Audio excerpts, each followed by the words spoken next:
When I say blink, what do you think? Of that American POW who blinked the word torture in Morse code live on Vietnamese TV? He's doing three things at once. He's participating in this interview, he's blinking Morse code, and he's pretending to be blinded. Or do you think of someone with locked-in syndrome who can only communicate by blinking? He said, how's about 1 blink for yes, 2 blinks for no, 3 blinks for I love you? And then he looked at me and he was like, is that enough? And I remember blinking no. And he said to me, how's about 4 blinks for you're a moron? Or do you think about the idea of a universal eye language that uses blinking? I'm Kyone Wolf, all that plus a headset that measures the blinking of long-distance drivers so they know when to take a break, and what it's like when you have a rare condition that makes it so you can't stop blinking.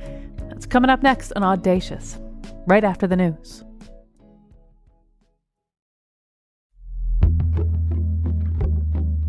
From Connecticut Public Radio in Hartford, this is Audacious. I'm Kyone Wolf. When I told my friends on the social medias that we want to do a show about blinking and asked what came to mind, I got over 250 comments. They suggested things like, you should talk to someone who has locked-in syndrome. They can only blink to communicate. And somebody invented a universal language using blinking. And why is the band Blink-182 called Blink-182? What's wrong with 183 or 181 or 9? And wasn't there a war hero who blinked a message in Morse code? Yes, yes, yes. I don't know, and yes. On today's show, you'll hear about all of that, except for the Blink-182 thing, along with what dark matter is made of, whether the dress was black and blue or white and gold, and why some people reheat fish in the shared company microwave. It's a mystery. But let's start with that story about the POW, blinking in Morse code. You may remember Blake Stillwell from the Audacious episode about how the way we train our dogs tells us a lot about ourselves. He told the story about World War II mercy dogs who were trained to find injured and dying soldiers. Blake is a former Air Force combat camera operator and currently the veteran jobs editor at military.com where, surprise, I saw his name on an article about that American POW, Jeremiah Denton, who blinked the word torture while live on Vietnamese television. I asked him to give me some context on the soldier's most creative and effective plan. Jeremiah Denton was a naval aviator. He was deployed to Vietnam pretty much at the beginning, 1965. And he was a leader of the Attack Squadron 77 from the USS Independence. And on his 12th mission, he was flying over North Vietnam when his A-6 intruder just got lit up by anti-aircraft fire, and he was shot down. His recollection of getting shot down was, at first I just felt rage. I was angry at myself for getting shot down, and I was angry at them for shooting me down. He managed to evade the North Vietnamese army for a time, but eventually they found him, dragged him out of a ditch, and put him in captivity. And pretty much from the beginning, the treatment was harsh. As they were paraded through the streets of the city, the citizens beat them and, spat verbal insults at them. He would be a prisoner through the whole war. So we're talking like 7 years, 7 months for him, which is a long time to do anything. Hard to fathom. Yeah, brutal. They were beaten and starved. And for Denton, he was pretty much one of the hardest prisoners to deal with. So they had to actually rig a special device for him that cut off his circulation for a long period of time. So what, as a POW, was he expected to do about his situation? What was his training telling him to do? The American Code of Conduct for POWs is to resist by any means necessary, right? And escape attempts, force the enemy to, use resources to catch you that they might rather be using for the war or something else. That's probably the most common. But Americans aren't supposed to be model prisoners, and Denton was anything but a model prisoner. And he ended up actually spending a lot of time in solitary confinement because of his will to resist. I read he spent 4 years in total by himself in a windowless concrete room. And so bring us to this news conference. The United States couldn't have possibly known the condition of these soldiers, and Denton had this opportunity. He was one of the biggest resistors. They would try to embarrass him by putting him on television and getting him to denounce the United States foreign policy in Vietnam. And they did it using a Japanese journalist's interview.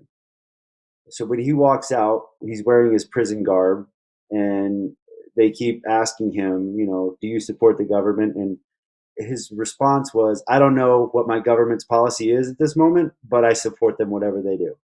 But the whole time he was, it's television back then. So there were a lot of bright lights on him. So he was pretending to be blinded by the light as he was talking. So he was very obviously blinking, but he was blinking the message, the word torture, in Morse code. So he's doing three things at once. He's participating in this interview. He's blinking Morse code, and he's pretending to be blinded. Like he's acting like that. Act itself is kind of incredible. And then the knowledge of forethought to do this is pretty incredible too. Did the people holding him captive or anyone responsible for him catch on at all while he was doing this?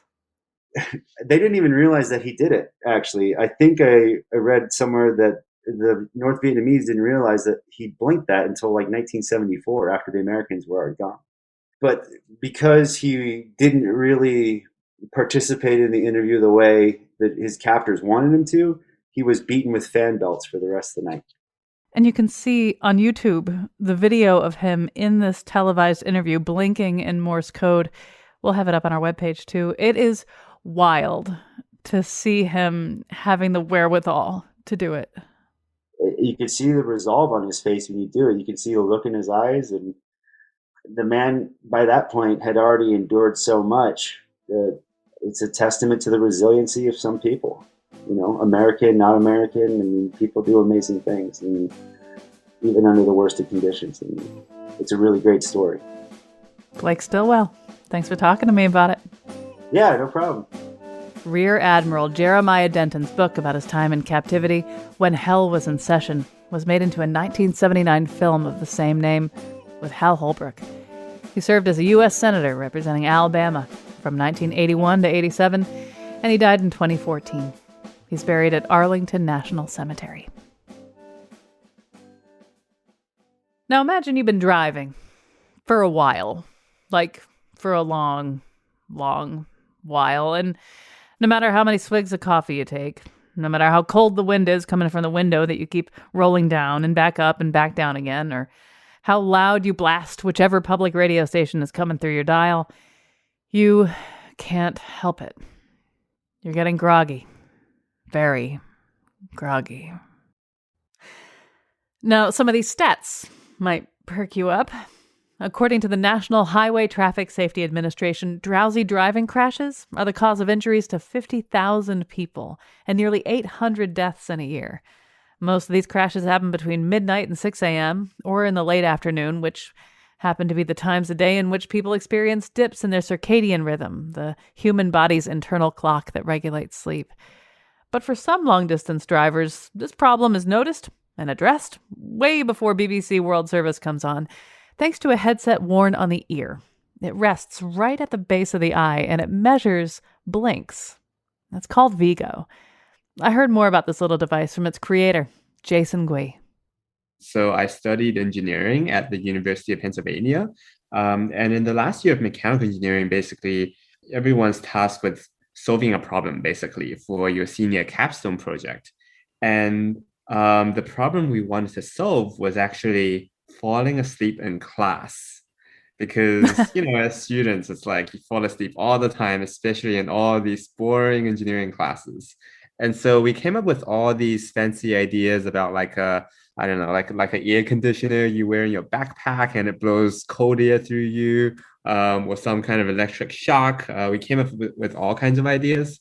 But what we ultimately ended up with were these glasses that had a little infrared tracker that could track your eyes to see if your blink rate was decreasing to determine whether or not you were starting to fall asleep.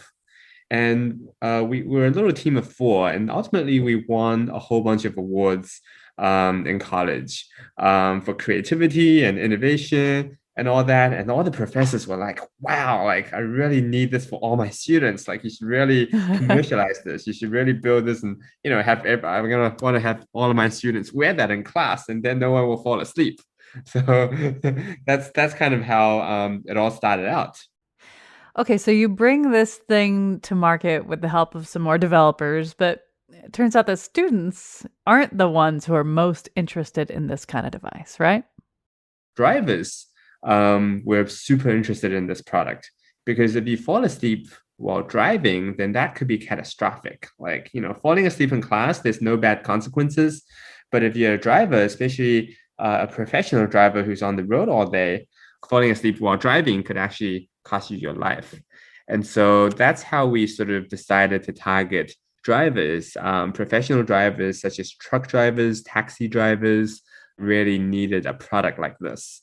And so we refined the product to be a headset that you put on your ear. And there's a part that extends out with a little infrared tip that tracks your eyes looking at your blink motion. So it's looking at things like your blink count, your blink intervals, your blink durations. It's also looking at something called percloss, which is a percentage of closure of your eyes over time. So it's looking at how often your eyes are closed in a certain period of time. So that way, like if you're somebody who doesn't tend to blink a lot, it takes that into context. Exactly. And so we look at a lot of these different factors, and there's a weighted average where we can ultimately calculate a score for you. So if your score is over 80, then you're doing pretty well. If it's between 60 and 80, then you're starting to go down. And if you're below 60, that's a danger zone. And if you're below 40, then that's super dangerous. So when this headset thinks you're getting groggy, what does it do? There's a few built-in alerts it does. So there's a vibration. So it's sort of like buzzes you to jolt you. There's a little flashing LED to give you like a warning. So this works better at night to give sort of like a warning, red or a blue or some kind of light that's jolts you up. And then the other part to it is the audio part where it plays a music or a tone to sort of, waking you up. It's not like it's trying to replace a good night's sleep or replace coffee or anything like that. The bigger idea behind it is preventing you from actually dozing off and running into an accident because you fell asleep. And so it's there to sort of be a preventative measure if you do get into a really bad state where your eyelids droop, your head's falling down, then it sort of jolts you awake. Yeah. So this is not a Clockwork Orange device. Exactly. So one part to it is a warning. The other part to it is actually we have a whole fleet management system dashboard that allows fleet managers to track which driver is doing well and which ones are probably not in a good state to drive. So the fleet managers might see on the app like, Linda in this truck looks like she's getting a little drowsy. Why don't we tell her to take a break? Exactly. Yeah. So it's, to release some pressure off of drivers and, letting fleet managers know that their drivers aren't doing too well and they should actually get a rest. Thank you so much, Jason Gui, for talking with me. Yeah, thank you so much for your time. When we get back. Think of yourself as someone who's working out from the minute you wake up to the minute you go to bed, because the muscles in your face do not stop. How life is different when you have a rare condition where your eyes spasm beyond your control. I'm Kyone Wolf. This is Audacious. Stay with me.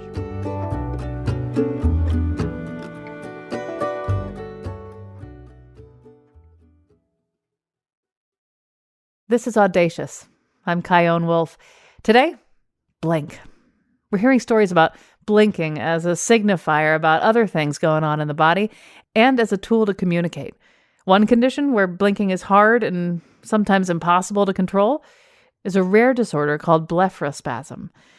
The National Eye Institute at the National Institute of Health says that blepharospasm usually starts with small eyelid twitches that happen every once in a while, and that twitching may happen more and more often and cause the eyes to close completely.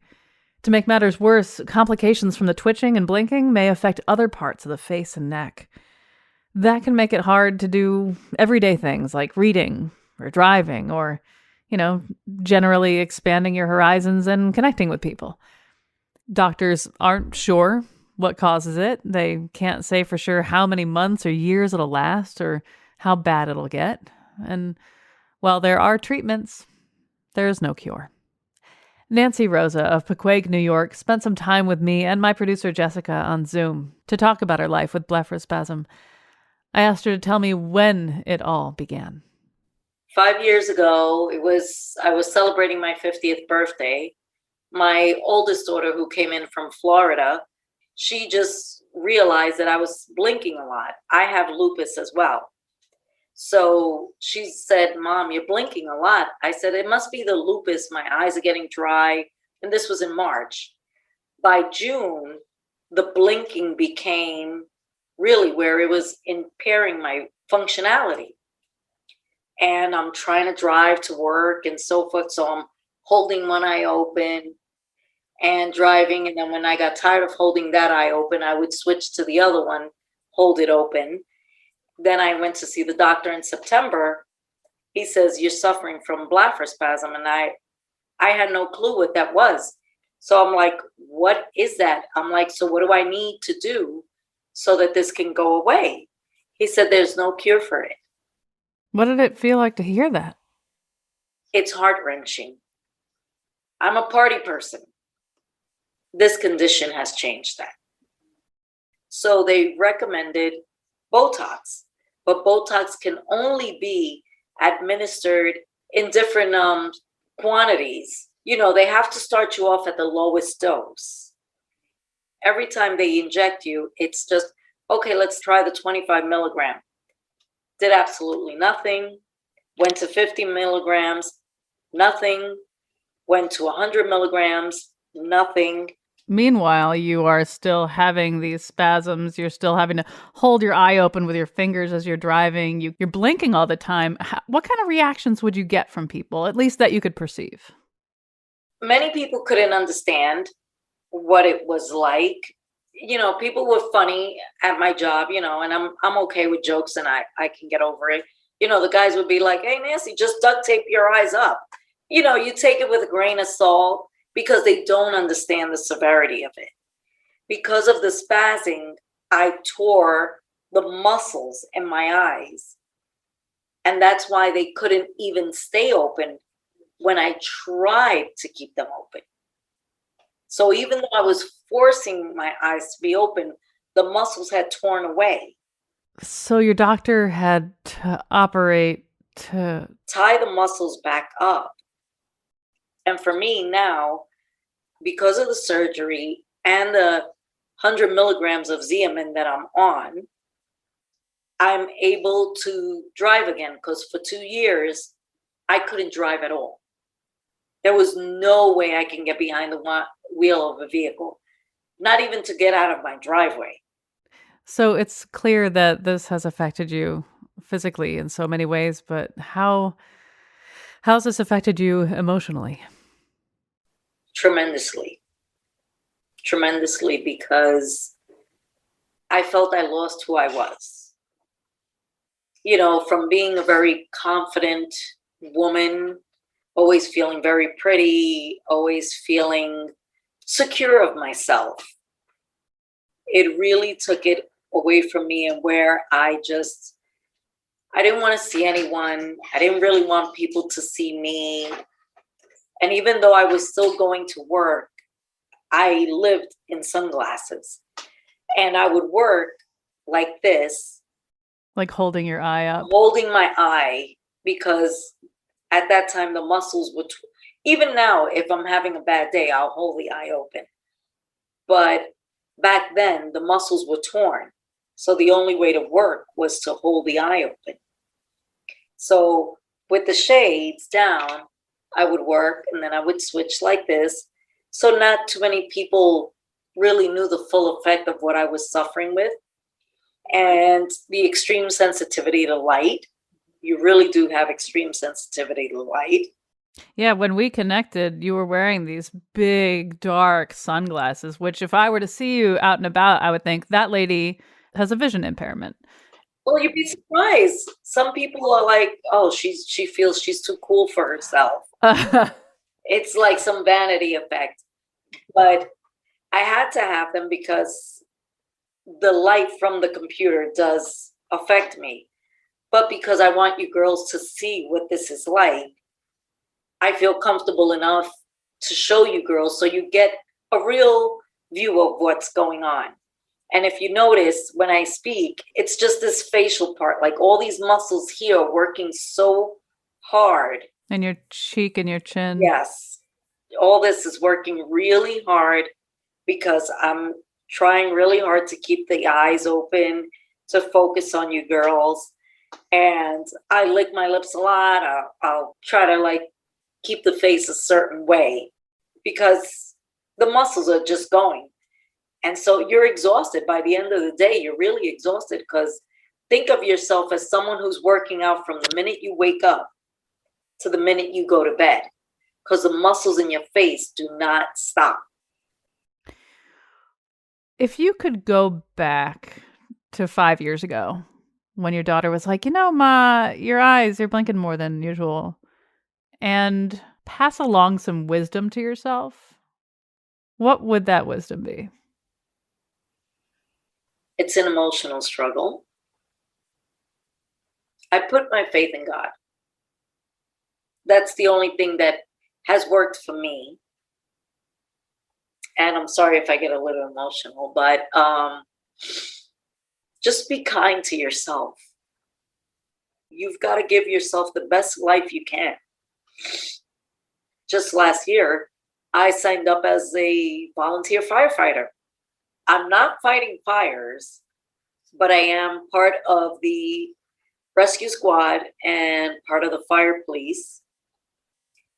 I'm only a volunteer, so I really just do what I can when my eyes are well. That alone, that I can help others, strengthens me to say, you may be going through this blepharospasm, but you can't let it take away your light from you. You have to be stronger than this condition, because this condition can debilitate you if you let it. It sounds like this condition has in many ways changed, maybe not fundamentally who you are, but revealed things in you. Would you say that's true?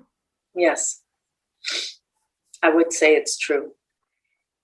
I just hope and pray that through meditation and spiritual tranquility and learning that you're going to be okay. You can't let it break you. As I see people who, God bless them, that their eyes are fine, like you ladies, how beautiful you both look. And I thank you both for taking the time to look into the awareness of blepharospasm. You're not struggling to look at me. I'm struggling to look at you ladies and to keep my eyes open, to see you girls, to communicate with you girls, and to be as normal as I can be. Blepharospasm, it's tough. It's 15 shots. For me, it's 15 shots per eye. Do they hurt? Yeah, they hurt, yes. And my doctor says I've improved so much over the years. He says at least I don't pull on his coat jacket. I don't swear anymore. He says, I think you're getting used to it. I'm like, no, I'm not getting used to it. I come in with the right state of mind. But some days, it's amazing. Sometimes you'll get the shots and they don't hurt as much. But then the next time that I go for shots, sometimes, I guess depending how active the nerves are in the eyes, he'll give me the shot and I will like, oh my gosh, it hurts. And I'm like, why are the shots hurting me so much this month? I'm like, they didn't hurt the last time you did it. He said, if your nerves are really active, it's going to hurt you more. So you don't even know when you go for your shots, how you're going to react to getting your shots that day. And if the shots are truly going to help. That's maddening. Yeah. Xeomin has worked fantastically for me lately. But I've also had incidents in where I go for my Xeomin shots. I'm all gung-ho. Oh, thank God I'm going to get my shots. I'm going to be good. I think it was 2 years ago, we were going out to the Outer Banks. And I was getting my shots 2 weeks before going to the Outer Banks on vacation with our friends. And I said, oh, good, I'm just in time. I'll get my shots. I'll be in my sweet spot. I'll have so much fun at the beach. We'll have a good time. The shots did absolutely nothing for me. So I cried throughout the whole vacation. I kept myself secluded. It debilitates you. And it's totally unpredictable. There is no typical with this condition. There is no typical. Every day is a different day. You can't say, I'm going to go get my shots on Thursday, so by Monday I'll be able to drive to work. I can't say that because I don't know if the shots are really going to work. Just because they've worked the past couple of times doesn't mean it's going to work every time. But I refuse to let this take over my life. Nancy Rosa, thank you so much for talking to me. I really appreciate your time, and please put those glasses back on. Take a rest. This is my cool look. It is really cool. There are a little bit of rhinestones going on the side, After the break. I thought, this couldn't be real. Am I having a nightmare? Was my life before real? It's like your mind races with 100 million thoughts. How one woman blinked her way through locked-in syndrome. I'm Kyone Wolf. This is Audacious. Be right back.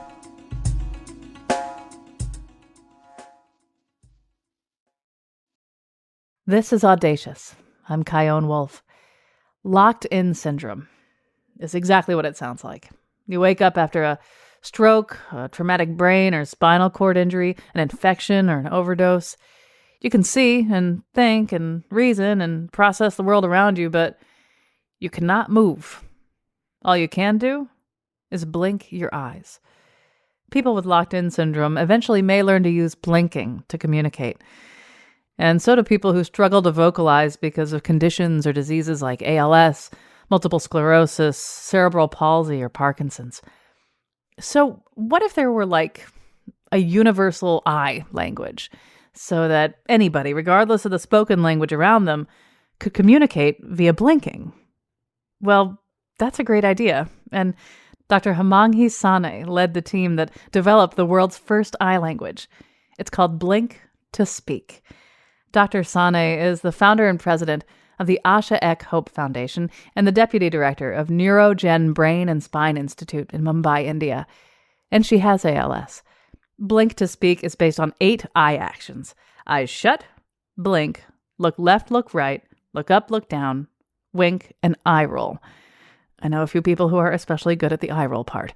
The guide lays out about 50 phrases made up of these actions, like blink once for yes, twice for no. Want to say, I want to go to sleep? Blink 4 times. Or, I need a hug? Look up, look down, and then blink twice. Or if you want to tell someone I love you, blink 3 times. When I spoke with Dr. Sane, I told her how cool I thought all this was. Unlike sign language, which it's often compared to, this really could be used by anyone, anywhere. Naturally, she agreed. Since it will be a global nightmare, it will become like a standard nightmare. A person in Europe and a person in India can come in. She said soon it'll be a global language. It'll become like a standard language. A person in Europe and a person in India can communicate. Blink to Speak is free. See what you can say at blinktospeak.com. Blink to Speak hadn't yet been rolled out when Clodagh Dunlop suffered a brainstem stroke. Before everything happened, she was a police officer in Northern Ireland who loved running 4.5 miles every day. She had no previous health conditions either, so dealing with locked-in syndrome as a result of a stroke was not at all in her plans. But she did discover blinking as a means of communication, and now, 6 years later, she's back on the force, and she's the author of a book about everything she learned. I asked her to take me back to the day it all started. It was on Easter Monday, April 2015. I was at home. I was 35 years of age at that time. I suddenly took unwell. I collapsed, and my sister was with me, and she called an ambulance. But by the time the ambulance had arrived, any symptoms that I had of a stroke had disappeared. But the ambulance conveyed me to a local hospital, and it was while I was waiting in the A&E department in my local hospital that I had a massive brainstem stroke. They rushed me to a bigger hospital in Belfast. They told my family to say goodbye because it was unlikely that I would survive the journey. But I did survive the journey. I had a mechanical thrombectomy, a procedure to retrieve the clot from my brainstem, and I survived the procedure and woke in intensive care. At what point did you realize that you were locked in? As soon as I woke, I was aware of everything that was going on around me. I could hear, I could see, and I could feel. And I remember a nurse seeing that I was awake, looked at me, and she said, "Clodagh, you're in Belfast in the Royal Victoria Hospital and you've had a stroke." And she walked away. And I remember in my head thinking, hold on, I want to ask you so many questions. I'm 35, I'm fit, I'm healthy. How have I had a stroke? What type of stroke is that? Surely, like, strokes only happen to older people. If they do happen, they only affect one side of the body. Nothing moves here. And there was a million questions racing around in my head. And it was terrifying. I wanted to scream, somebody tell me more, but there was nothing I could do. I was just a silent observer lying in my bed. Were you in any pain? The first day I woke in intensive care, I was in excruciating pain, and I couldn't believe that nobody could tell that I was in excruciating pain, more awful than I thought anybody could be alive with. But yet I couldn't make a noise. I couldn't indicate to anyone that I was alive, that I was in this horrific pain. I just looked serene and peaceful to everybody around me. You had mentioned that the nurse explained where you were and what was going on and then left the room. Did they know you were in there, or were they just talking to you because that's a nice thing to do regardless of whether or not you're in there? I think they were just talking to me because they're trained to talk directly to their patient. But I remember being taken for a CT scan on that first day and wheeled along the corridors in the hospital. And the medical staff, they were just talking over me.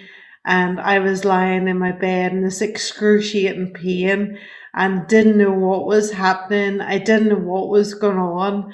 And I just wanted to scream out, please, somebody tell me what is going on, what's wrong with me. But I couldn't move my head even to look around and really fully see where I was at. Clodagh, that is the stuff of nightmares. It really is. I kind of, when I woke, there was for a period of time that I thought, this couldn't be real. Am I having a nightmare? Was my life before real? Is this real? Have I woke up in the middle of, some strange parallel dimension where I'm going to be sent back to a different life? And those thoughts go through your head. When nobody fully explains everything that's happening, it's like your mind races with 100 million thoughts. So how did anyone, figure out that you were in there? On the first day, my partner came to the hospital. He looked directly at me and he said, "Clodagh, if you're there, can you blink once?" And I remember thinking, Well, I know ever since I awoke from my stroke that the only thing that has moved in my body has been my eyelids, but I didn't know did I have any control over them. So I was terrified thinking, can I control them? And I remember closing my eyes and closing them really tightly, counting to three slowly and opening them as wide as I could to indicate that I was there. And he looked at me and he was like, I knew a stroke wouldn't beat you. You're determined. And I was just like, oh, thank God, you know I'm here. I could have jumped out of bed and kissed him, but I couldn't move a muscle. But I remember being ecstatic in my head. And then he sat for a while and looked at me and talked to me, but then he was like, we should develop a system for communication. And he said, how's about one blink for yes, two blinks for no, three blinks for I love you. And then he looked at me and he was like, is that enough? And I remember blinking no. And he said to me, how's about four blinks for you're a moron? So we had this system of blinks. Okay, so Adrienne starts developing some kind of system, a beginner system for you. Yeah. How did that system develop? Like, did you come up with more blinks that would mean other things? It was really hard to develop because people don't know how to ask closed questions. So people would say, what is wrong? But how do you answer what is wrong with yes, no, I love you, or you're a moron? So very often I used four blinks at the nurses, and I'm quite sure many chose to ignore it. But the system really relied on people being really patient and knowing the right questions to ask. It really required someone to ask, have you a pain? Yes. If you blink, yes. And then they can't say, where is that pain? Because I can't answer that with a blink. So they need to break the body down and start asking, is the pain in your head? Yes, no. And then start narrowing down where the pain is at in your head. So it was quite time consuming and required for the person who was asking the questions to be patient. But when people got it right, it was invaluable for me and made sure that I was comfortable and that my care was what I wanted. When people would be in the room who maybe didn't realize that you could communicate, maybe just people passing through, did anyone ever say stuff around you that obviously you could hear, but they didn't realize you could? You could hear everything. You really are a silent observer to the world. And I do remember when I was in the stroke ward in the Royal Victoria Hospital, lying, and there was an elderly gentleman opposite me.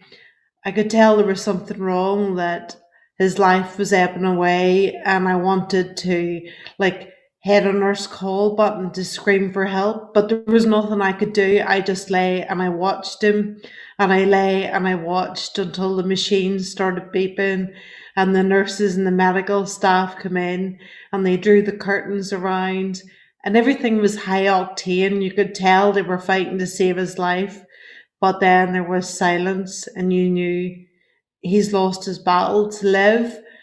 And the nurses drew the curtains open again, and as everybody left the room and walked past me, they glanced at me, and I knew that I looked really serene and peaceful. No one thought to say, are you okay? Had I heard this? And I remember in my head, I was probably screaming louder than I've ever screamed. You know, I could have saved this man if I could have moved, if I could have made a sound. And that was difficult. You do hear and see things that you don't want to when you're a silent observer because you have absolutely no control over your environment. How did you get beyond blinking to communicate? That next stage of activity in your body, what happened next?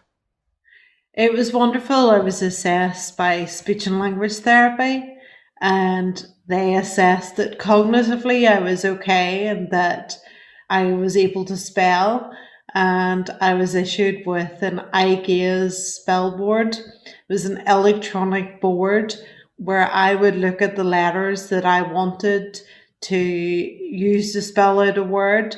And the person, I was reliant on somebody using the board at the other side, and they would, for every letter, I indicated with two blinks, because it was, I indicated to the letter, which was in a color, and then the letter was colored itself.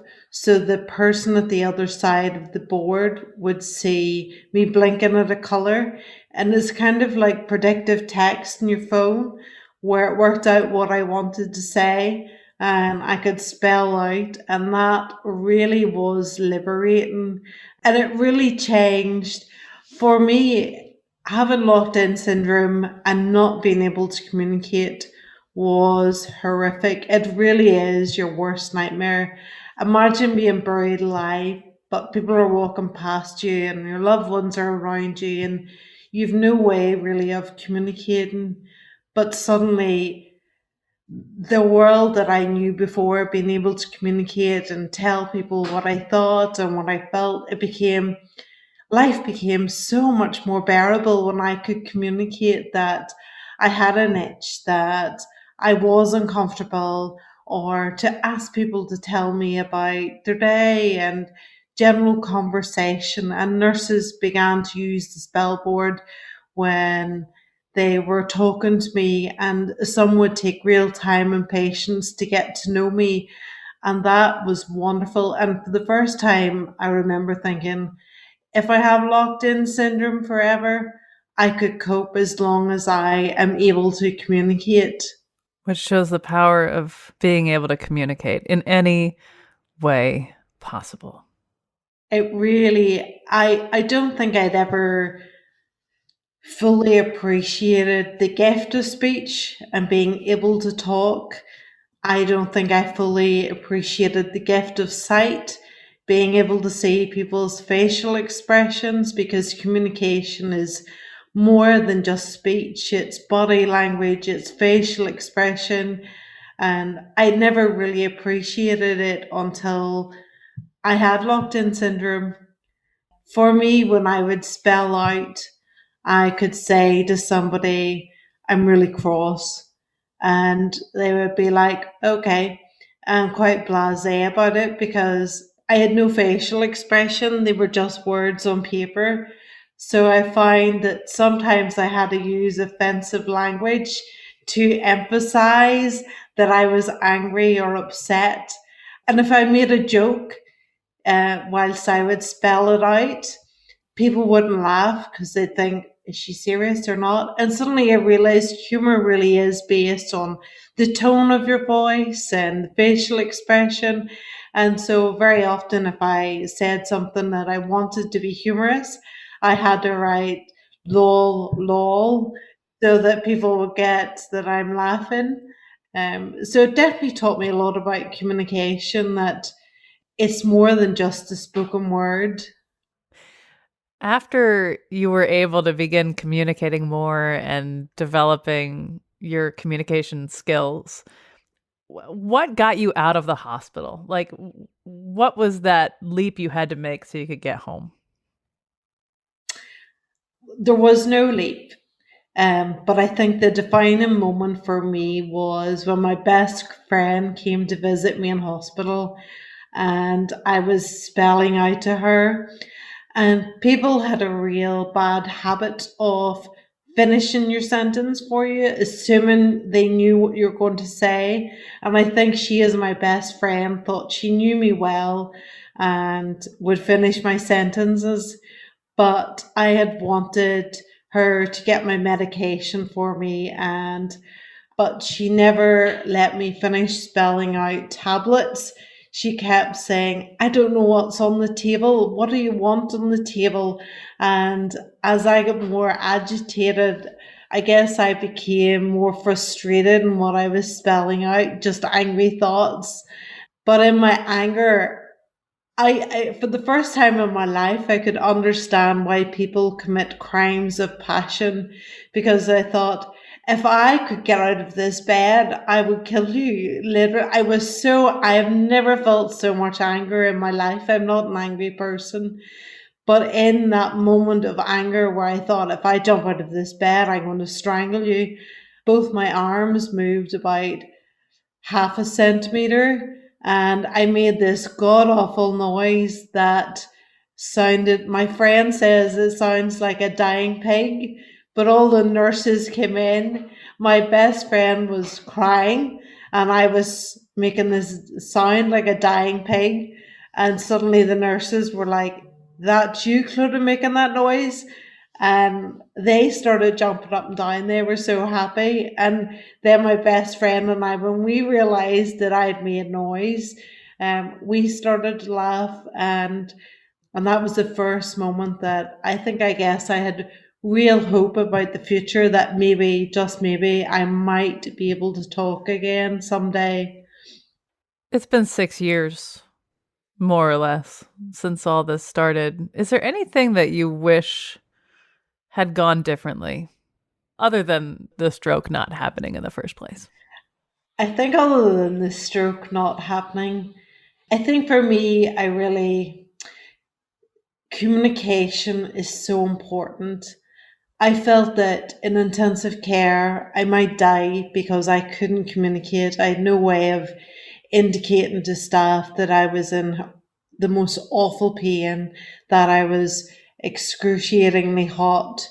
And I wish that, I guess, that I could train medical staff, the nurses, how to ask closed questions, and all the open questions made me upset and anxious, and they made an awful situation worse. But for those who took the time, I think of them as my angels. And there maybe only was one or two who didn't, use the spelling board or ask me closed questions. But they stick out in my mind as being the nights that I felt that I was being tortured. I would complain that my human rights were being breached, because when you're completely paralyzed, you can't, you have no way of controlling your own personal care. So I had to wear an adult diaper. And I remember at nights when I would have a bowel movement, there was no way I could indicate to anyone. And it really upset me that for 8 hours you might lie in your own feces until the smell would fill the ward. And it's really taught me that if you can't communicate in a normal way, you're very vulnerable, and society as a whole, they kind of view you as a lesser person. And I think that would be my big thing. Just because someone can't communicate in a normal fashion, or don't have a facial expression, or indeed if they can't see, I think communication is all those things. And if people are missing one part, it does make them more vulnerable to the world around them. Well, I've asked everything that I know I can fit into this conversation, but is there anything that I missed or that you want to make sure you say? Just if you are having hard times and think there's no hope, I think reading my story would show you that in the darkest of times, there's always hope. Well, Clodagh Dunlop, thank you so much for talking with me, and I'm so glad that you can. Well, thank you very much for having me on the show. It's lovely to meet you. You can read all about Clodagh's experience in her book, A Return to Duty. Audacious is produced by me, Jessica Severin D. Martinez, and Katie Tolarski at Connecticut Public Radio in Hartford. To subscribe and listen back to shows about things like what it's like for a blind person to use echolocation to ride a bike, what food item the illustrator for the Great British Bake Off has never drawn, what we can learn from children who have a rare disease, and the moms who love them, and the psychology, history, and contradictions behind many superstitions. Visit ctpublic.org/audacious. Send me your reactions and show ideas on Facebook, Instagram, and Twitter at Kyone Wolf, and my email is cwolf@ctpublic.org. And online, use the hashtag #AudaciousPublic. Thanks for listening.